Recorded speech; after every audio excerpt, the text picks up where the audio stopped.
Cümleten selamun aleyküm hanımlar, kanalıma hoş geldiniz. Bugün sizlere artık iplerinizi değerlendirebileceğiniz çok güzel bir iki şiş patik modelinin baştan sona anlatımını yapacağım.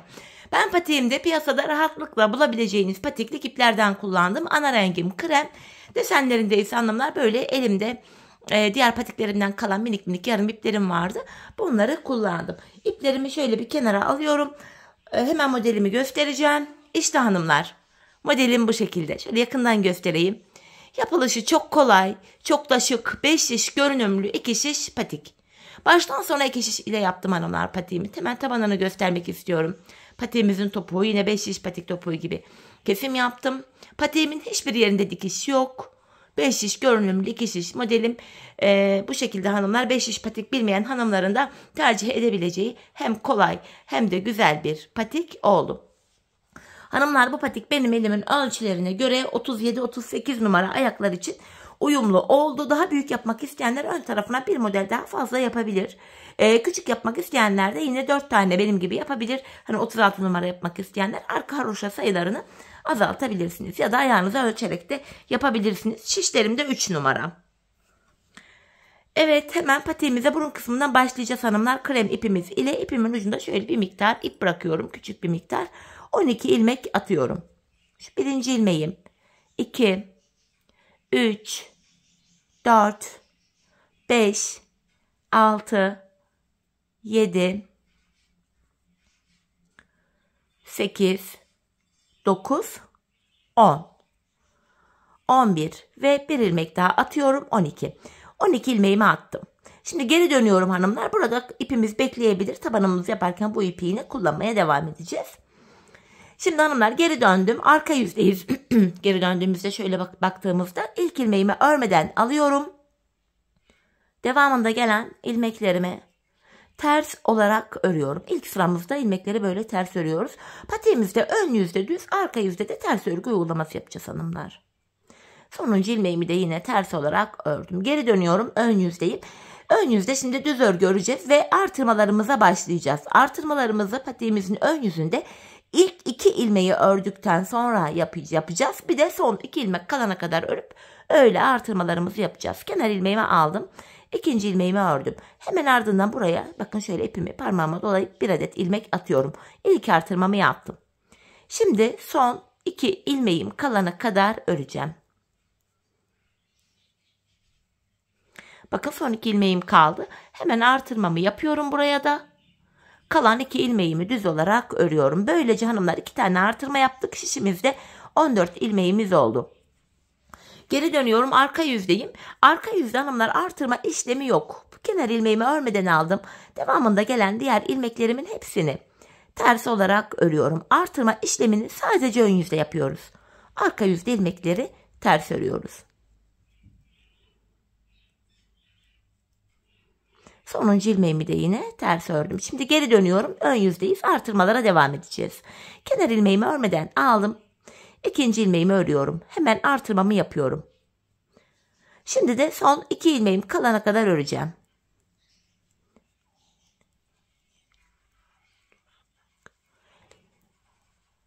Evet hanımlar, bakın son 2 ilmeğim kaldı. Artırmamı yapıyorum. Kalan 2 ilmeğimi düz olarak ördüm. Şimdi 16 tane ilmeğim oldu. Geri dönüyorum. Yine arka yüzdeyim. Arka yüzde tekrar hatırlatayım. Artırma işlemi yok. İlmeklerimizin hepsini ters olarak örüyoruz.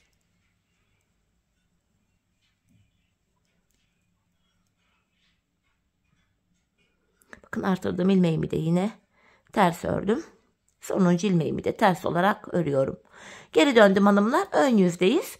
Hem düz örgü öreceğiz hem de artırmalarımıza devam edeceğiz ön yüzde. Kenar ilmeğimi aldım. İkinci ilmeğimi örüyorum.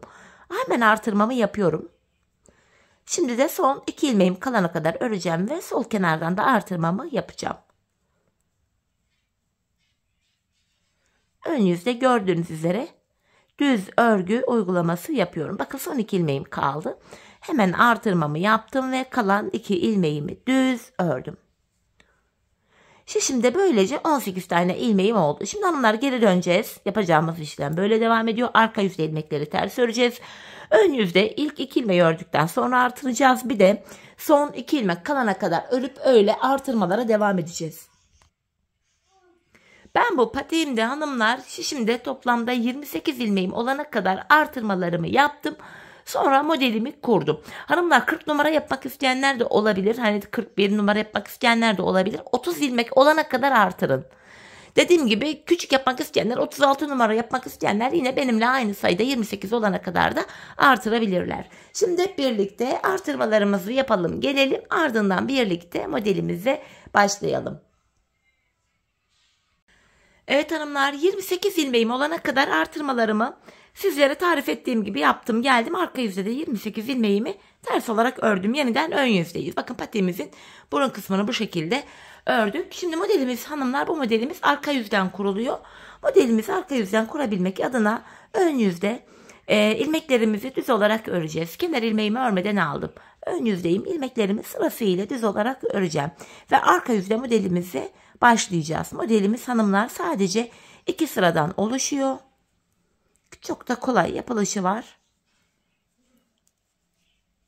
Hepsini gördüğünüz gibi düz olarak örüyorum. Bakın kenar ilmeğimi de yine düz ördüm, geri dönüyorum. Hanımlar arka yüzde modelimizi kuracağımız için ilk modelimi mavi ipimle yapmıştım. Mavi ipimi hemen arkadan şöyle krem ipime bağlayacağım. Şöyle mavi ipimi yaklaştırıyorum. 2 sıra boyunca mavi ipimizi kullanacağız. Krem ipimiz burada bekleyecek. İp geçişi olduğu için hanımlar normalde ben bu sonuncu ilmeklerimi ördüğüm için ilk ilmeklerimi örmeden alıyordum. İp geçişi olduğu için hanımlar bu ilk ilmeğimi örerek başlıyorum. Bakın ilk ilmeğimi ters ördüm. Hemen yanına bir ilmek daha ters örüyorum. Kenar ilmeğimi ters ördüm. Yanına bir tane daha ters ördüm. Modelimizi şöyle yapıyoruz hanımlar. Bakın ipim karşıda, ön yüzde.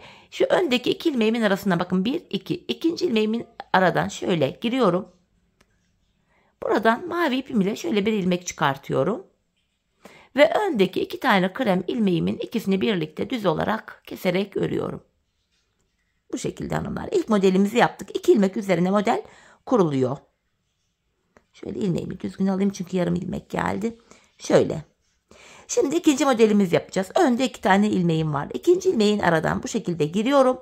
Buradan şöyle bir adet ilmek çıkarttım ve öndeki 2 ilmeğimin ikisini birlikte keserek örüyorum. Yeniden öndeki 2 ilmek üzerinden işlem yapacağım. Bakın ikinci ilmeğin aradan şöyle giriyorum şişim ile, ipim ön yüzde. Buradan mavi ipim ile bir ilmek çıkarttım ve öndeki 2 krem ilmeğimin ikisini birlikte keserek örüyorum. Bu şekilde hanımlar şeklimiz oluşuyor. İkişerli ikişerli olarak ilmeklerimize bu modeli uyguluyoruz. Bakın öndeki ikinci ilmeğin aradan girdim. Öndeki 2 ilmeğin de ikisini birlikte keserek örüyorum. Ön yüze modelimiz bu şekilde düşmeye başladı hanımlar. Devam edelim. Yine şu ikinci ilmeğin aradan girerek bir ilmek çıkartıyorum. Ve bu öndeki 2 krem ilmeğin ikisini birlikte düzden keserek örüyorum. Tekrar ikinci ilmeğin aradan girerek bir ilmek çıkarttım. Öndeki 2 tane krem ilmeğimin ikisini birlikte keserek örüyorum. Sıra sonuna kadar aynı işleme devam ediyoruz. Bakın 2 krem ilmeğimin ikisini birlikte örüyorum ardından. Devam ediyorum. İkinci ilmeğin aradan girdim. Bir tane ilmek çıkarttım ve öndeki 2 ilmeğimin ikisini birlikte keserek örüyorum. Yeniden öndeki 2 ilmeğimin aradan girdim. Bir ilmek çıkarttım ve bu 2 krem ilmeğimin ikisini birlikte keserek örüyorum. Aynı işleme devam ediyoruz hanımlar. İkinci ilmeğin aradan girip ilmek çıkarttım ve öndeki 2 krem ilmeğimi keserek örüyorum. Tekrardan yine öndeki 2 ilmeğin aradan giriyorum. Buradan şöyle bir tane ilmek çıkarttım ve öndeki 2 krem ilmeğimi keserek örüyorum. Yeniden öndeki 2 ilmeğin aradan son kez girdim hanımlar. Burada mavi ipimle bir ilmek çıkarttım ve şu öndeki 2 krem ilmeği düzden keserek örüyorum. 2 tane ilmeğim kaldı. Kalan 2 ilmeğimi de arka yüzdeyim ters olarak örüyorum. Arka yüzde modelimin ilk sırasını tamamladım hanımlar. Şimdi bakın ön yüzdeyiz. Modelimizde ikinci sıramızı yapacağız. Bu sıramızda hanımlar Yapacağımız işlem yine aynı. İlk ilmeğimi örmeden alıyorum. Ön yüzde olduğum için yanındaki ilmeğimi de düz ördüm. Tekrardan arka yüzde yaptığımız işlemin aynısını ön yüzde de tekrar edeceğiz. Öndeki 2 ilmeğimin aradan giriyorum. Buradan bir tane ilmek çıkarttım ve öndeki 2 mavi ilmeği keserek örüyorum. Arka yüzde ve ön yüzde yaptığımız işlem aynı. Şimdi yeniden öndeki 2 ilmeğim var. Hemen ikinci ilmeğin aradan girerek bir ilmek çıkartıyorum ve bu şişimdeki 2 tane mavi ilmeğin ikisini birlikte keserek örüyorum. Öndeki 2 ilmeğimin aradan girdim. Bir ilmek çıkartıyorum ve bu öndeki 2 mavi ilmeğin ikisini birlikte keserek örüyorum. Bakın 2 mavi ilmeğin aradan girdim öndeki. Hemen buradan bir tane ilmek çıkartıyorum ve bu şişteki 2 mavi ilmeğin ikisini birlikte keserek örüyorum. Şeklimiz böyle devam ediyor hanımlar. Devam edelim yine. Öndeki 2 ilmeğin aradan giriyorum. Bir ilmek çıkarttım ve şişimdeki 2 tane mavi ilmeğin ikisini birden keserek örüyorum. Devam ediyorum. Öndeki 2 ilmeğin aradan girdim. Buradan bir ilmek çıkarttım. Bu ikili mavi ilmeğimin ikisini düzden keserek örüyorum. Sıra sonuna kadar ilmeklerimizi ikişerli ikişerli bu şekilde örüyoruz hanımlar. Modelimiz çünkü 2 ilmek üzerine kuruluyor gördüğünüz üzere. Yine öndeki 2 ilmeğin arasından girip bir ilmek çıkarttım ve bu öndeki 2 mavi ilmeğin ikisini birlikte keserek ördüm. Yine aradan girdim bir ilmek çıkarttım. Öndeki 2 mavi ilmeğin ikisini keserek ördüm. Modelimiz bu kadar hanımlar. Tekrardan bakın öndeki 2 ilmeğin aradan girerek bir ilmek çıkartıyorum ve mavi ilmeğin ikisini birlikte keserek ördüm. Kalan son 2 tane ilmeğimi de düz olarak ördüm. Şeklimiz bu. Görüntü itibariyle. Modelimiz hanımlar bundan ibaretti. Şimdi geri döneceğiz. Arka yüzdeyiz. Modelimiz bitti. Şimdi krem ipimle ilmeklerimi arka yüzde ters olarak öreceğim. İp geçişi olduğu için hanımlar yine burada ilk ilmeğimi tersten böyle keserek ördüm. Yanına diğer ilmeklerimi ters öreceğim. Artık mavi ipimi tekrar kullanmayacağım hanımlar. Rengarenk yapacağım için. Hemen mavi ipimi şuradaki ipimin ucuna, mavi ipimin ucuna bağlıyorum. Burada 2 tane düğüm attım ve bu mavi ipimi kesiyorum. Sonrasında bu iplerimizin ucunu yine arka bölüme gizleyeceğiz. Bu şekilde görünmeyecek. Modelimiz bitti hanımlar. Şu anda arka yüzde modelimizden sonraki ilk sıramız. İlmeklerimizi ters olarak örüyoruz. Bakın sırasıyla ilmeklerimin hepsini ters olarak örüyorum. Modelimizden sonraki ilk sıramız bu. Her 4 sırada bir modeli tekrarlayacağız. Şu anda modelden sonraki ilk sıramızı arka yüzde ters olarak örüyoruz.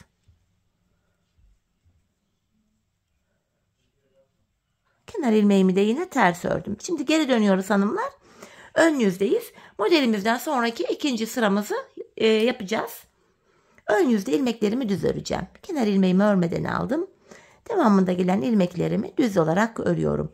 Modelden sonra ikinci sıra ilmeklerimizi ön yüzde düz örüyoruz. Dediğim gibi her 4 sırada bir yeni modeli kuracağız. Sıra sonuna kadar ilmeklerimi düz öreceğim. Sonuncu ilmeğimi de yine düz ördüm. Geri dönüyorum. Modelden sonraki 3. sıramız arka yüzde ilmekleri bu defa ters öreceğiz.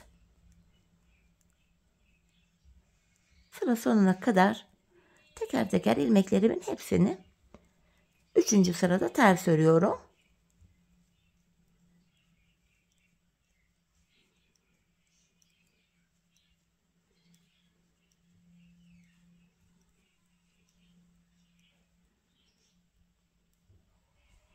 Geri döndüm hanımlar. Ön yüzdeyiz. Modelimizden sonraki 4. sıramız bu. Şimdi de ilmeklerimizi tamamen 4. sıramızda düz olarak öreceğiz. Ve arka yüzde 2. modelimize başlayacağız hanımlar.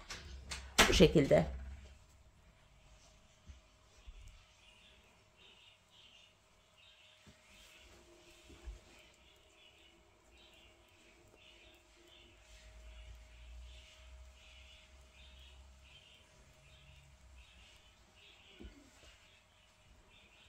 Evet, modelden sonraki 4. sıramızı ön yüzde bu şekilde tamamladık. Şimdi geri dönüyorum. Arka yüzdeyiz ve ikinci modelimizi yapacağız. Bakın ikinci modelimi pembe ipimle yapmıştım. Hemen pembe ipimi alıyorum. Bu defa pembe ipimi ekleyeceğim. şöyle krem ipime pembemi bağlıyorum. 2 tane düğüm atıyorum. Mavi modelimizi nasıl yaptıysak pembeyi de aynı şekilde yapacağız hanımlar. Kafanız karışmasın diye ikinci modeli de birlikte yapmak istedim. İp geçişi olduğu için ilk ilmeğimi örerek başlıyorum. Bakın hanımlar, ilk ilmeğimi ters örüyorum. Hemen yanına bir ilmek daha ters ördüm. Kenardaki 2 ilmeğimi ördükten hemen sonra modelime başlayacağım. Öndeki 2 ilmeğimin aradan, bakın 1-2 ilmeğim var. Aradan girerek pembe ipimle 1 adet ilmek çıkartıyorum ve öndeki 2 krem ilmeğimin ikisini birlikte keserek örüyorum. Tekrardan öndeki 2 ilmeğimin aradan girdim. Buradan pembe ipimle şöyle bir ilmek çıkartıyorum ve öndeki krem ilmeğimin ikisini keserek örüyorum. Devam ediyoruz hanımlar aynı şekilde. Öndeki ikinci ilmeğimin aradan girdim. 1 adet ilmek çıkartıyorum ve öndeki 2 ilmeğimi kesiyorum. Tekrar öndeki ikinci ilmeğimin aradan girdim. İlmek çıkarttım ve öndeki 2 krem ilmeğimi keserek örüyorum. Modelimize bu şekilde devam ediyoruz. İkişerli ikişerli model kurulumunu yapıyoruz. Yine öndeki 2 kremimi kesiyorum. Devam ediyorum. Öndeki ikinci krem ilmeğimin aradan şişimle girip pembe ipimle bir ilmek çıkarttım ve öndeki 2 ilmeğin ikisini birlikte keserek ördüm. Sıra sonuna kadar modelimizi aynı şekilde kuruyoruz. Sadece 2 sıradan oluşuyor. Gördüğünüz gibi çok kolay ve gösterişli bir model. Aradan girdim, ilmek çıkarttım ve öndeki 2 ilmeğimin ikisini keserek örüyorum. Bu şekilde ve yeniden son kez ikinci ilmeğin aradan girerek bir ilmek çıkartıyorum ve öndeki 2 ilmeğin ikisini birlikte keserek örüyorum. Kalan 2 ilmeğimi de arka yüzde olduğum için ters olarak örüyorum. Geri döndük hanımlar, ön yüzdeyiz ve modelimizde ikinci sıramızı yapacağız. İkinci sırayla ilk sırada yaptığımız işlem aynı hanımlar. Şimdi kenar ilmeğimi alıyorum. Hemen yanındaki bir ilmeğimi düz ördüm. Bakın yine önde 2 ilmeğim var. Bu ikinci ilmeğin aradan yine giriyorum. 1 adet ilmek çıkarttım ve bu öndeki 2 ilmeğin ikisini keserek örüyorum. Öndeki bakın ikili ilmeğim var. Bu aradan giriyorum. İlmek çıkartıyorum ve öndeki 2 ilmeğin ikisini keserek örüyorum. Bu şekilde bakın modelimiz oluşuyor ikinci modelimizde. Yine öndeki ikinci ilmeğin aradan girdim. Bir ilmek çıkarttım ve öndeki 2 pembe ilmeğimi keserek örüyorum. Sıra sonuna kadar ikişerli ikişerli ön yüzde de modelimizi aynı şekilde kuruyoruz.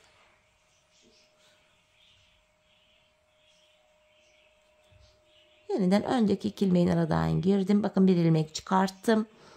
Şişimdeki 2 pembe ilmeğimin ikisini birlikte keserek örüyorum.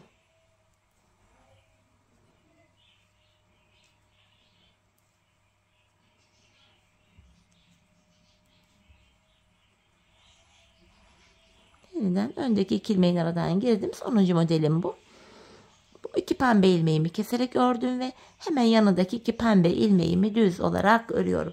Evet hanımlar, gördüğünüz gibi ikinci modelimizi de 2 sırada bitirdik bu şekilde. Şimdi yapacağımız işlem şu. Eğer ki 2 renkli yapıyorsanız iplerinizi, renkli ipleri kesmeye gerek yok. Ben rengarenk yaptığım için renklerimi her defasında kesiyorum. Şimdi arka yüzde krem ipimize geçeceğiz. Arka yüzde ters, ön yüzde düz. Tekrar arka yüzde ters, ön yüzde düz olacak şekilde 4 sıra boyunca öreceğiz ve arka yüzde diğer modelleri yapacağız. Bakın ben patiğimin ön bölümüne toplamda 4 tane model yaptım. Mavi, pembe, yeşil ve kahve tonlarında. Zaten mavi ve pembeyi birlikte yaptık. Şimdi 4 sıra ördükten sonra 3. modeli yapacaksınız hanımlar. 3. model bittikten sonra 3 sıra, yine 4 sıra örüyoruz. 4. sıramızı yapıyoruz. 4. modelimiz bittikten sonra arka yüzde ters, ön yüzde düz ve arka yüzde ters olacak şekilde bu defa 3 sıra öreceğiz hanımlar ve ön yüzde buluşacağız. Çünkü bu aşamada artık bilek ayrımını yapacağız. Şimdi diğer 2 modelimizi de sizlere tarif ettiğim gibi ilk 2 modelin aynısı olacak şekilde örelim gelelim. Sonra birlikte bilek ayrımına başlayalım. Evet hanımlar, patiğimin ön bölümünü bu şekilde tamamladım ve geldim. İşte 4. modelimden sonra 3 sırada ön yüzde düz, arka yüzde ters olacak şekilde ilmekleri ördüm. Bakın en son ön yüzde kaldım. Şimdi bilek ayrımını yapacağız hanımlar. Yani bu bölümü. Şişimizde 28 ilmeğimiz vardı. 28 ilmeğimizi ikiye ayıracağız. Yanlara 14'er ilmek düşecek. Hanımlar şimdi önce sağ kenarımızı yapacağız patiğimizde. Bu nedenle ilk 14 ilmeğimi öreceğim. 14 ilmeğimi düz olarak öreceğim. Şu 7. ilmeğim oldu. Devam ediyorum. Şu 8. ilmeğim. 9, 10, 11, 12, 13. 14. ilmeğimi örerken şu öndeki 2 ilmeği alıyorum. İkisini birbiriyle yer değiştirerek örüyorum hanımlar bu şekilde. 14. ilmeğimi örerken ilmekleri yer değiştirerek örüyorum. Sebebi şu, bilek ayrımı daha sıkı ve sağlam oluyor. 14. ilmeğimi ördüm. Şimdi bu sol şişimizdeki 14 ilmeğimiz bekleyecek hanımlar. Çünkü biz öncelikle patiğimizin sağ kenarını yapacağız. Şimdi geri döneceğim. Hanımlar burada yedek şişiniz varsa ilmekleriniz şişte bekleyebilir. Şişiniz yoksa da ilmeklerin içinden tığ yardımı ile bir ip geçirerek ilmeklerin kaçmasını önleyebilirsiniz. Şimdi patiğimizin bu kenarlarına başladık. Patiğimin şu bilek bölümlerine hanımlar ben 7'şer ilmek haroşa ördüm. Örgümüzün hem ön hem arka yüzünde düz örgü örünce haroşa oluyor. Hem ön hem de arka yüzde ters örgü örünce yine haroşa oluyor. Ben örgümün her iki tarafında da düz örgü örerek haroşalarımı elde ediyorum. Şimdi bu bilek bölümündeki ilk 7 ilmeğim haroşa olacak. Ben sonuncu ilmeklerimi ördüğüm için ilk ilmeğimi örmeden aldım. Kenar ilmeğimle birlikte 7 ilmeğimi düz öreceğim. 3 oldu. 4, 5, 6, 7. Kalan 7 ilmeğimi de arka yüzdeyim ters örüyorum. Sadece haroşalarımı ön yüzde ve arka yüzde düz örüyorum. Şimdi geri dönüyoruz hanımlar. Şöyle baktığımızda da bu kenarımızda şurada bir diş haroşamız oluştu. Sadece sağ kenarımızda şimdi sağ kenarımızı yapıyoruz. Sadece bu kenarlardaki bakın 7 ilmek haroşamızı haroşa olarak örüyoruz. Bu kenarda kalan 7 ilmeğimizi de ön yüzde düz, arka yüzde ters olacak şekilde örüyoruz. Şimdi geri dönüyorum yine. İlk 7 ilmeğim düz olacak. Haroşa olduğu için. Kalan 7 ilmeğimi de arka yüzdeyim ters olarak örüyorum. Baktığımızda hanımlar buraya şurada 2 diş haroşamız oluştu bile. Hanımlar siz bu aşamada patiğinizi ayağınıza ölçerek yapın. Yani ben buraya toplamda hanımlar şuraya haroşa sırası 14 sıra ördüm. Benim ölçülerime göre tam geldi ama size olmayabilir. Hani ayağınıza şöyle ölçü alacaksınız. Bakın patiğinizin burnundan itibaren şöyle tutun. Sıkıca şöyle tutmanız gerekiyor. Bu yan bölümünü ayağınızın kenarına gelene kadar, buraya gelene kadar, topuk kenarına gelene kadar örmeniz gerekiyor. Hani bu şekilde ölçü alarak yaparsanız patiğiniz ayağınıza tam olur. Şimdi hep birlikte patiğimizin bu sağ kenarını bu şekilde tamamlayalım. Gelelim sonra birlikte sol kenara başlayalım. Evet hanımlar patiğimin sağ kenarını tamamladım ve geldim. Burada 14 diş 14 sıra haroşam var. İpim burada sağ tarafta bırakıyorum. Haroşalı tarafta değil de bu diğer tarafta. Hanımlar buradaki ilmeklerimin içinden tığ yardımıyla ip geçireceğim. Sizler eğer yedek şişiniz varsa şişiniz bekleyebilir. Benim yedek şişim olmasına rağmen buradan ip geçirmeyi tercih ediyorum. Çünkü patiğimin tabanını yaparken buradaki şişler elime takılmasın. Rahat örebileyim diye. Tekrardan bu ilmeklerimizi topuk yapımında kullanacağız. Bakın tığ yardımı ile şöyle ilmeklerimin içinden ip geçiriyorum. Minik bir ip geçirdim. İpimin ucuna sökülmesin, ilmeklerim açılmasın diye şöyle bir düğüm atıyorum ve krem ipimi keseceğim hanımlar buradan. Şöyle ucunda minik bir miktar bırakıp krem ipimi kesiyorum. Şimdi hanımlar patiğimin sol kenarına başlayacağım. Sağ kenarı nasıl yaptıysak sol kenarı da aynı şekilde yapacağız. Bilek bölümüne buradan başlayarak öreceğim. İlk 7 ilmeğim haroşa olacak. İlk 7 ilmeğim haroşa düz olarak öreceğim. Şu ikinci ilmeğim. Hemen krem ipimin ucunu burada şöyle kendisine bağlayacağım. İkinci ilmeğimden sonra. Sökülmesin, patiğimiz sağlam olsun diye. 2 ilmeğimi örmüştüm. Şu 3. ilmeğim. İpimin ucunda gizleyerek götüreyim. Şu 4. ilmeğim. 5, 6, 7. İlk 7 ilmeğim haroşa düz olarak ördüm. Kalan ilmeklerimi de bakın ön yüzdeyim. Yine düz öreceğim.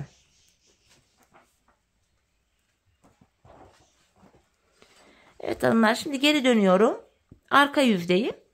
Kenardaki ilk 7 ilmeğim arka yüzde olduğum için ters öreceğim. Bilek bölümündeki 7 ilmeğim haroşa olduğu için düz öreceğim. Bakın 7 ters ilmeğimi ördüm.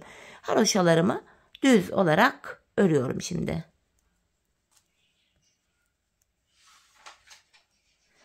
Bakın hanımlar, geri döndük. Şimdi burada da yine bir diş haroşamız oluştu.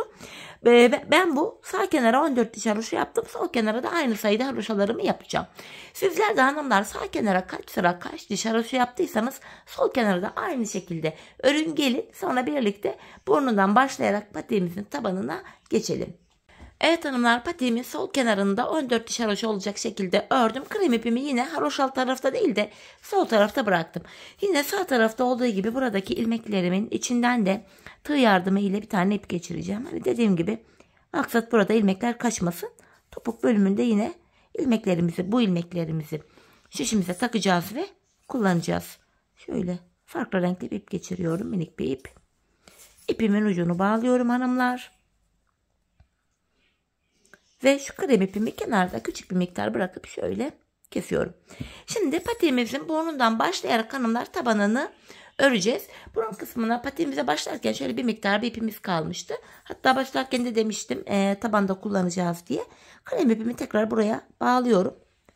Hanımlar, patiğimize burundan 12 ilmek olarak başlamıştık. 12 ilmek başladığımız yerden 12 ilmek çıkaracağız. İlmeklerimizi ön yüze çıkaracağız hanımlar. Bakın. Şuradan ilk başlangıç yerine girerek sırasıyla, biraz sık olduğu için burası, ilk ilmeğimi bu kenardan şöyle tığ yardımıyla çıkaracağım. Şuradan şişime takıyorum buradan çıkarttığım ilmeğimi. Sırasıyla başlangıç yerlerine girerek ilmeklerimizi çıkartıyoruz hanımlar. Hemen ikinci ilmeğimiz hemen şuradan.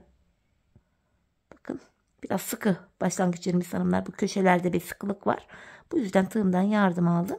Şu ikinci ilmeğim sırasıyla, bakın başlangıç yerinde ilmeğin iki kanadına birden giriyoruz bu şekilde. İlmeğimizi çıkartıyoruz. 3 ilmek oldu. Dördüncü, 5, şu 6, 7, 8, 9, 10, 11 ve bakın şuraya son kenar ilmek yerinde girerek ilmek çıkartıyorum. Böylece 12 ilmeğimiz oldu. 12 ilmek başladığımız yerden 12 ilmek çıkarttık. Şimdi geri dönüyoruz hanımlar. Patiğimizin bu alt bölümünde de ön yüzde düz, arka yüzde ters örgü uygulaması yapacağız. Şu anda arka yüzdeyim. İlk ilmeğimi örmeden alıyorum. Diğer ilmeklerimi ters olarak örüyorum.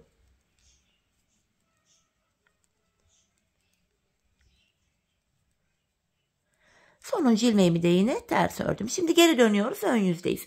Hanımlar, bu aşamada ön yüzde hem ilmek sayılarımız artacak hem de patiğimizin burun kısmından itibaren tabana üstte bölüme eklenecek. Bunu da şöyle yapacağız.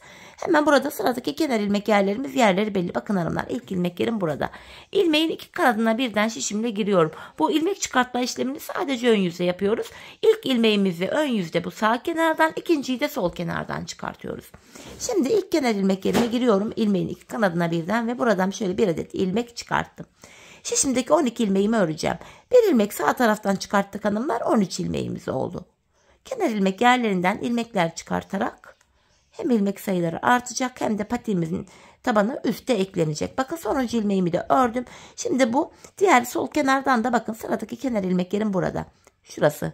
İlmek yerleri belli zaten, kenar ilmek yerleri. Şu şekilde göstereyim. Buradaki ilk kenar ilmek yerine girerek şuradan bir adet ilmek çıkartıyorum. Şimdi böylece 14 ilmeğim oldu. Geri döndüm, arka yüzdeyim. Arka yüzde ilmek çıkartma işlemi yok hanımlar. İlmeklerimizi tamamen ters örüyoruz. İlmek çıkartma işlemi sadece ön yüzde yapılıyor. Ve sonuncu ilmeğimi de yine ters ördüm. Geri döndüm, yeniden ön yüzdeyiz. İlk ilmeğimizi yine bu sağ kenardan çıkaracağız. Bakın aynı yerden değil, bir sonraki kenar ilmek yerine şuraya giriyorum.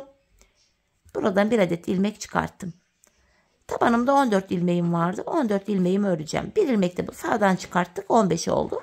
Şimdi sol kenardan da bir ilmek çıkaracağım. 16 ilmeğim olacak. Sonuncu ilmeğimi ördüm ve burada da sıradaki kenar ilmek yerim. Bakın burası. Buradan da bir adet ilmek çıkartıyorum. Tekrar geri dönüyoruz. Arka yüzde yine ilmek çıkartma işlemi yok. İlmeklerimizin hepsini arka yüzde ters olarak örüyoruz. Hanımlar, yanlardan ilmek çıkartırken kenar ilmek yerlerinden aynı yerden 2 kere ilmek çıkartmayacağız. Ya da sıra atlayıp bir sonraki sıradan ilmek çıkartmayacağız. Sırasıyla kenar ilmek yerlerinden birer birer ilmekler çıkartacağız. Arka yüzde ilmeklerimin hepsini ters ördüm. Ön yüzdeyim yeniden ve sıradaki kenar ilmek yerim bakın burası. Buraya giriyorum. İlmeğimi çıkarttım. Şimdi 16 ilmeğim vardı. Bir ilmek de buradan çıkarttım. 17 ilmeğim oldu.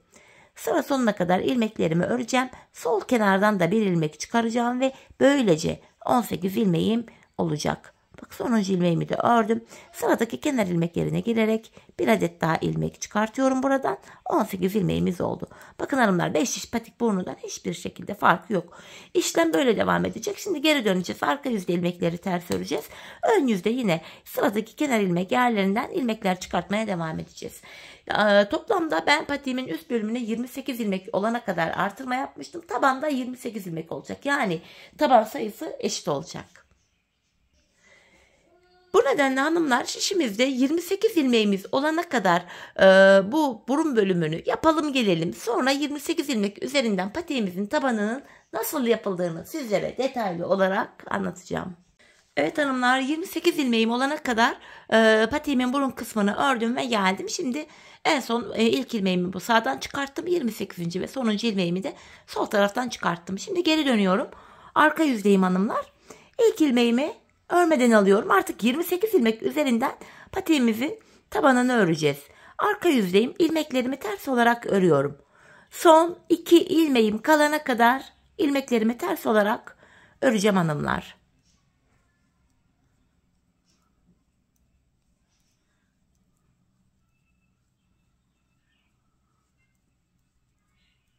Bakın, burada son 2 ilmeğim kaldı. Arka yüzde olduğum için son 2 ilmeğimi tersten keserek örüyorum. Şişimde 27 ilmeğim kaldı. Geri dönüyorum. Ön yüzdeyim. Hanımlar, sıradaki kenar ilmek yerlerinden ilmekler çıkaracağız. Bu bölümde ip geçişi vardı model kurduğumuz yerlerde. Normalde ben sonuncu ilmeklerimi ördüğüm için ilk ilmeğimi örmeden alıyordum. Fakat ip geçişlerinde ilk ilmeklerimi de ördüm. Buralarda bakın 2 tane mavi kenar ilmek yeri görünüyor. 3 tane krem görünüyor. Ama biz bu tarafı baz almayacağız. Normali bu taraf. İp geçişi olmayan yerler. Bir tane mavi, 2 tane krem, bir tane pembe, 2 tane krem, bir yeşil, 2 krem, bir kahve krem, bu şekilde devam ediyor. Burada bir tane mavi kenar ilmek yeri olduğu için burada da 2 tane mavi kenar ilmek yeri görünmesine rağmen ben bu ilkine gireceğim, birine. Bakın şuradan. Şöyle giriyorum. Buraya bir de düğüm attığım için burası biraz sıkıymış. Tığ yardımıyla mavi kenar ilmek yerinden ilmeğimi çıkartıyorum. Böylece hanımlar, yeniden 28 ilmeğim oldu. Şimdi ön yüzdeyim. İlmeklerimi düz olarak örüyorum. Tekrardan son 2 ilmeğim kalana kadar ilmeklerimi düz öreceğim. Son 2 ilmek kalana kadar.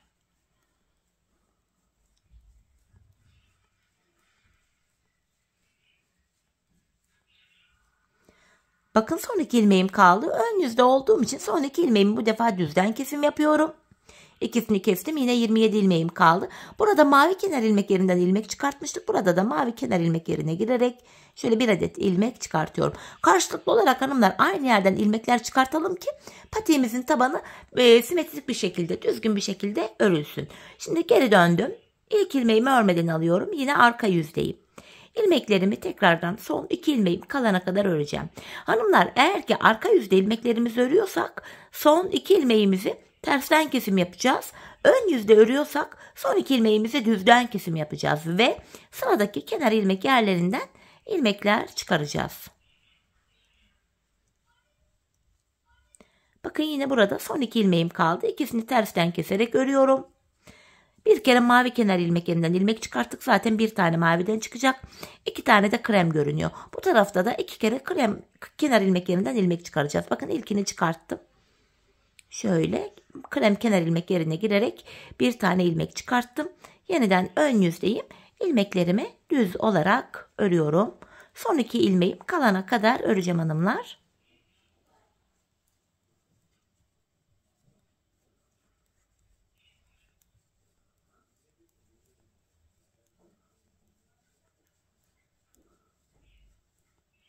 Bakın, burada son 2 ilmeğim kaldı. İkisini birlikte keserek örüyorum. Ve buradan da bakın ilk krem kenar ilmek yerine girip ilmeğimi çıkartıyorum.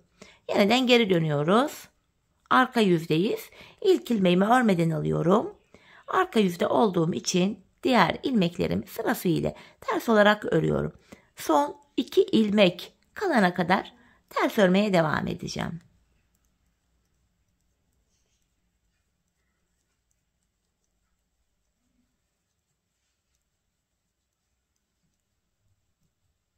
Bakın son 2 ilmeğim var. İkisini tersten keserek örüyorum. Geri dönüyorum ve sıradaki kenar ilmeklerim, ikinci krem kenar ilmeklerim var. Buraya şişimi takıyorum. Bu şekilde hanımlar ilmeklerimizi düz olarak öreceğiz. Son 2 ilmek kalana kadar son 2 ilmeği düzden keseceğiz ve burada da ikinci krem kenar ilmeklerinden ilmeğimizi çıkaracağız. Hanımlar 28 ilmek üzerinden patiğimizin tabanı bu şekilde örülecek. Biz bu işleme bakın burada son kenar ilmek yerlerimize kadar buraya ve buraya kadar devam edeceğiz. Patiğimizin tabanı model üzerine göstereyim. Böyle ilerleyecek. Şimdi patiğimizin tabanını sizlere tarif ettiğim gibi 28 ilmek üzerinden bu şekilde örelim gelelim. Sonra birlikte topuğumuzu yapalım. Evet hanımlar, patiğimin tabanını sizlere tarif ettiğim gibi ördüm ve geldim. Şimdi yanlarda böyle renk iplerimize takmış olduğumuz 14'er ilmeğimiz vardı. Bunları şişlerimize takacağız. Şu anda akşam saatlerinde olduğumuz için biraz gölgeler falan olabilir ama yine de net görünüyor görüntü. Şimdi en son ilk ilmeğimi bu ön yüzde sağ taraftan, sonuncu ilmeğimi de sol taraftan çıkartmıştım. Öncelikle burada sarı ipime takmış olduğum ilmeklerimi şişime alacağım.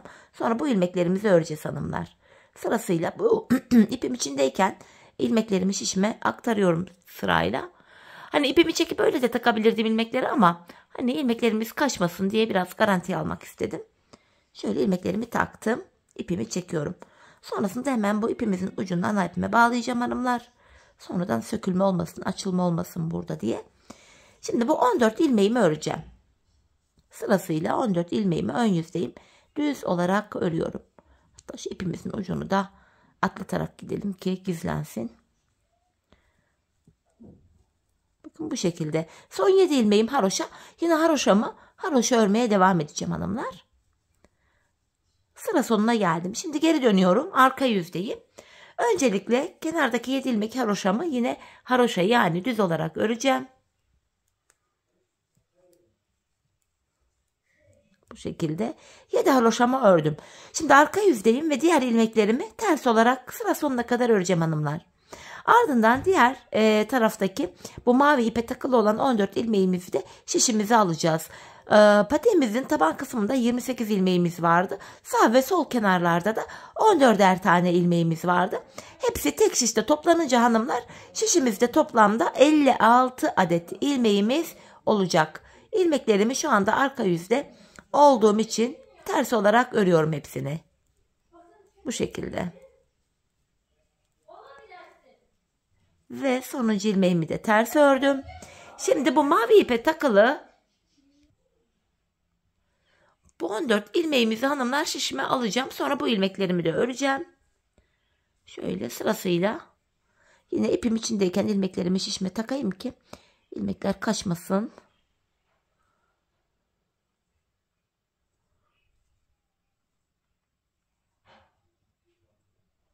Bu şekilde hepsini taktım. Mavi ipimi çekiyorum şimdi. Bu defa düğümümüz arkaya düşsün diye hanımlar şöyle bu ipimin ucunu arka yüzden bağlayacağım. Bu şekilde 2 tane düğüm atıyorum buraya. Ve ilmeklerimi ters olarak örmeye devam ediyorum. Yine kenarda son 7 ilmeğimiz haroşa olduğu için sadece son 7 ilmeğimi düz öreceğim. Bakın son 7 ilmeğime geldim. Düz olarak örüyorum bunları. Evet hanımlar, şimdi geri döndük. İlmeklerin hepsi tek şişte toplandı. Topuğumuzu keseceğiz şimdi. Hanımlar topuk kesiminde 2'de 1 ilmekleri saymayalım. Rahatça kesimimizi yapalım diye ön yüzden baktığımız anda sol tarafa 24 ilmek ayıracağım. 3, 6, 9, 12, 15, 18, 21 ve 24. Şöyle 24 ilmeğimi ayırdım. Ben yeri belli olsun diye hanımlar şu renkli ipimi idareten şöyle takayım. Amaç burada 24 ilmeğimizi ayırdığımız yer belli olsun. Şimdi topuğumuzu kesmeye başlayacağız hanımlar. Bu aşamada yine kenarlardaki 7'şer ilmek haroşalarımız haroşa olarak örülüyor. Öncelikle 7 haroşamı örüyorum düz olarak. 6 ve 7. Ardından ön yüzdeyim. İlmeklerimi düz olarak ve sayarak örmeye devam edeceğim. 7 haroşamı örmüştüm. 8, 9, 10, 11, 12, 13, 14, 15, 16, 17, 18, 19, 20, 21, 22, 23. İlk 23 ilmeğimi normal düz olarak ördüm. 24. ilmeğimi örerken şu öndeki ikisini alıyorum, kesiyorum. 23 ilmek ördüm, 24. de kesimimi yaptım. Zaten bu sol tarafa da 24 ilmek ayırmıştık. Topuğumuz için şu ara kısma, orta kısma baktığım anda da hanımlar burada da 7 ilmeğimiz kalmış. Buradaki 7 ilmeğimiz her seferinde birer birer kesilecek, eksilecek, bitecek ve böylece patiğimizin topuğu oluşacak. Şimdi kesimden sonra yapacağımız işlem şu, geri dönüyoruz hanımlar. İlk kesim yaptığım ilmeğimi örmeden aldım. Arka yüzde olduğum için diğer ilmeklerimi ters olarak örüyorum. Sadece kenardaki son 7 ilmeğimi haroşa olduğu için düz öreceğim.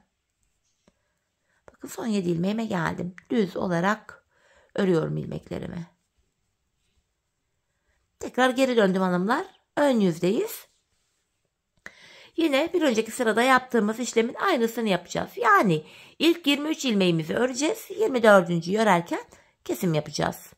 Öncelikle yine 7 haroşamı ördüm. Sayarak gidiyorum. 8, 9, 10, 11, 12, 13, 14, 15, 16, 17, 18, 19, 20, 21, 22 ve 23. 23 ilmek ördüm. 24. ilmeğimi örerken hemen öndeki 2 ilmeği alıyorum. İkisini birlikte keserek örüyorum. İkinci kesimimizi de yaptık hanımlar. Bir önceki sırada bu arada 7 ilmeğimiz vardı. Kesimden sonra baktık 6 ilmek kaldı. Yani 1 ilmek eksildi. Şimdi yapacağımız işlem şu. Tekrar kesimden sonra geri döneceğiz. Arka yüzde ilmekleri öreceğiz. Ön yüzde yeniden ilk 23 ilmeğimizi öreceğiz. 24. örerken kesim yapacağız. Biz bu kesme işleminde şu işaretli yere kadar hanımlar. Buraya kadar, yani aradaki 6 ilmek bitene kadar devam edeceğiz. Şimdi patiğimizin topuğunu hep birlikte sizlere tarif ettiğim gibi keselim, gelelim. Evet hanımlar, işaretli yere kadar patiğimin topuğunu sizlere tarif ettiğim gibi kestim, geldim. İpimi artık çekiyorum. İlk başta hanımlar bu sol tarafa 24 ilmek ayırmıştık. Kesimlerden sonra sağ şişimde de 24 ilmeğim kaldı. Yani her iki şişimizdeki ilmek sayıları da birbirine eşit. Bu aşamada patiğimin düz tarafı içeride, ters tarafı da dışarıda olacak şekilde böyle ikiye katladım. Ben tığıyla kolay kesim yapabiliyorum ama sizler normal şişte de kesiminizi yapabilirsiniz hanımlar. Artık hangisi kolayınıza gidiyorsa. İlk kesimim şöyle. Benden taraftaki şişten bir ilmek, ikinci şişten de bir ilmek alıyorum. İkisini birlikte topladım. Diğer kesimlerimi de şöyle yapacağım. Benden taraftaki şişten bir ilmek, ikinciden de bir ilmek aldım. İkinci ilmeği ilkinin içinden geçiriyorum. Tığımdaki ilmekleri topluyorum. Benden taraftaki şişten bir ilmek, ikinci şişten de bir ilmek aldım. İkinci ilmeği ilkinin içinden geçirip tığımdaki 2 ilmeği topluyorum. Karşılıklı olarak şişlerimizden birer tane ilmek alıyoruz ve ikinci şişten aldığımız ilmeği ilk şişten aldığımız ilmeğin içinden geçiriyoruz. Tığımızdaki ilmekleri topluyoruz. Gizli kesim oluyor hanımlar ve her iki patiğimizin topuk kesim yönü de aynı tarafta oluyor. Bu şekilde ilmeklerimizi sırasıyla kesiyoruz. Kalan ilmeklerimizi de aynı şekilde keselim, gelelim. Evet hanımlar, son 2 ilmeğim kaldı şişlerimde. Yine buradaki ilmeklerimi de aynı şekilde kesiyorum. Son bir ilmeğim kaldı. Burada da yine bakın ikinci şişimdeki ilmeğimi alıyorum. İlk şişimdeki ilmeğimin içinden geçirdim. Şişlerim de boşa çıktı artık. Tığımdaki 2 ilmeği topluyorum hanımlar. Ardından buraya şöyle bir tane sıkı bir zincir çekiyorum ve ipimi kesiyorum.